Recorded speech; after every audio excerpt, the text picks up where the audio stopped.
Assalamualaikum warahmatullahi wabarakatuh, saudaraku yang dirahmati Allah Subhanahu wa Ta'ala. Dalam kesempatan kali ini, Cahaya Islam akan membahas tentang sejarah singkat Imam Al-Ghazali dari kemiskinan hingga menjadi guru besar. Sebelum kita lanjut, jangan lupa dukung channel kami dengan cara like, komen, dan share ke saudara, teman, dan keluarga kita agar sedikit menambah pengetahuan dan keimanan kita. Imam Al-Ghazali mengambil peranan besar dalam perkembangan Islam. Sosok yang mencintai filsafat dan tasawuf ini menularkan pemikiran-pemikirannya ke seluruh sudut dunia Islam. Terlahir pada tahun 1058 atau 450 Hijriah di Iran, Imam Al-Ghazali memiliki nama lahir Abu Hamid Muhammad bin Muhammad Al-Ghazali At-Tusi Asy-Syafi'i. Soal peletakan nama Imam Al-Ghazali, hingga kini masih menjadi perdebatan pada ulama nasab. Ada yang mengatakan bahwa penggunaan nama ini berkaitan dengan tempat kelahiran Al-Ghazali yaitu di daerah Ghazalah, Tusi. Sebagian lagi mengatakan bahwa penyandaran nama ini berkaitan erat dengan keluarganya, khususnya ayah Al-Ghazali, yang bekerja menenun atau memintal bulu kambing di daerah Ghazalah. Al-Ghazali tumbuh dan besar di lingkungan keluarga miskin, ayahnya hanyalah seorang pengrajin kain suf, yaitu kain yang terbuat dari bulu kambing. Al-Ghazali sering bercerita tentang kebaikan ayahandanya, bahwa ayahnya adalah orang miskin yang solih, yang tidak memakan apapun selain hasil dari pekerjaannya sendiri. Dalam kehidupan yang serba terbatas, Al-Ghazali mendapatkan pendidikan gratis dari beberapa orang guru.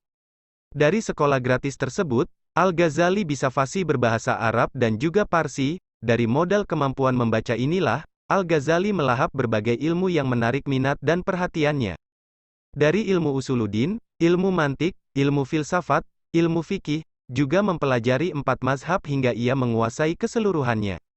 Al-Ghazali sempat menepi ke Jurjan untuk menimba ilmu kepada Imam Abu Nasr Al-Ismaili dan menulis buku At-Ta'liqat. Ia juga berguru ilmu fikih kepada Ahmad Ar-Raskani, dan berguru pada Imam Haramain di Naisabur tentang fikih mazhab Syafi'i dan fikih khilaf. Mahaguru di Madrasah An-Nizamiyah. Setelah Imam Haramain wafat, Al-Ghazali berpindah ke perkemahan Wazir Nizamul Malik. Di sana Al-Ghazali sering berdebat dengan banyak ahli ilmu agama dan para ulama, dan selalu bisa memenangkan debat tanpa ada yang menyanggahnya kembali. Karena kecerdasannya inilah, Nizamul Malik langsung mengangkat Al-Ghazali menjadi pengajar salah satu madrasahnya yang ada di Baghdad.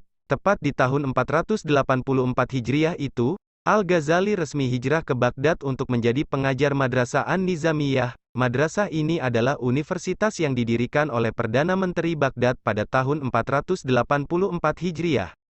Selain sebagai pengajar yang setara maha guru, Al-Ghazali juga dilantik sebagai naib kanselor di sekolah tersebut. Di tahun 489 Hijriah, Al-Ghazali sempat masuk kota Damaskus beberapa hari dan bahkan diceritakan pernah memasuki Baitul Maqdis dan tinggal beberapa lama di sana. Di masa itulah, Al-Ghazali menepi dan menyelesaikan penulisan kitab Ihya Ulumuddin. Selain buku yang paling ternama itu, Al-Ghazali juga menyelesaikan penulisan Al-Arba'in, Al-Qistas, dan kitab Mahakun Nazar. Al-Ghazali sangat mencintai ilmu pengetahuan sehingga rela meninggalkan kehidupan duniawi untuk mengembara mencari ilmu-ilmu baru ke Mekah, Madinah, Mesir juga Yerusalem selama 10 tahun lamanya. Di akhir hidupnya, Al-Ghazali pulang ke tanah kelahirannya dan mendirikan satu madrasah di samping rumahnya. Ia bahkan juga mendirikan asrama yang diperuntukkan untuk orang-orang sufi. Al-Ghazali menikmati hari tuanya dengan membaca Al-Quran, berkumpul dengan ahli ibadah juga mengajar para penuntut ilmu. Abul Faraj Ibnul Jauzi menceritakan detil dari hari terakhir Al-Ghazali dalam kitab At-Sabat Indal Mamat. Di kitab itu, Abul Faraj menukil kalimat terakhir saudara Al-Ghazali, Ahmad, pada subuh hari Senin saudaraku Abu Hamid berwudu dan salat kemudian berkata, bawa kemari kain kafan saya.